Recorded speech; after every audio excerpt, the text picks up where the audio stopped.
మీరు లెక్క కట్టుకోండి. సంవత్సరానికి 365 రోజులు గెలిచిన అభ్యర్థి 5 సంవత్సరాలు సర్పంచ్ గా ఉంటాడు. 5 సంవత్సరాలు సర్పంచ్ గా ఉంటే 1825 రోజులు అవుతుంది. 1825 రోజులు అవుతుంది. 1000 రూపాయలు మనం తీసుకున్నట్లయితే రోజుకు 41 పైసా తీసుకున్నట్లయితుంది. ఒక్క రోజుకు 41 పైసా తీసుకున్నట్లయితుంది.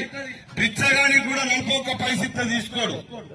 ఓటుకు 2000 ఇస్తే 91 పైసా అవుతుంది. ఓటుకు 2000 ఇస్తే ఒక్క రోజుకు 91 పైసా అవుతుంది. 5 సంవత్సరాలు ఉంటాడు పదవిలా, 1825 రోజులు ఉంటాడు పదవిలా. ఓటుకు 5000 ఇచ్చినా కూడా 1825 రోజులకు ₹2.72 కొత్తలవుతుంది. ₹2.72 కొత్తలవుతుంది. బిచ్చగాడు కూడా తీసుకుంటలేడు. ఇప్పుడు బిచ్చగాడు ఏమనుకోడు, రూపాయి అని అంటలే, 10 రూపాయలు అంటాడు, 20 అంటాడు. మరి మనము 5000 తీసుకొని ఓటేసినా కూడా ₹2.70 కొత్తలవుతుంది ఒక్క రోజుకు.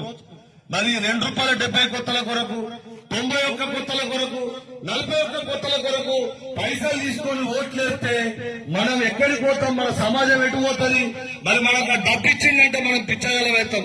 ఓ రోజు అమ్మ పోతుంది, ఓ సర్పంచ్ సాబ్ పెంచినత్తలేదు అని అర్థం, ఇప్పిస్తా అంటాడు. ఒక్కసారి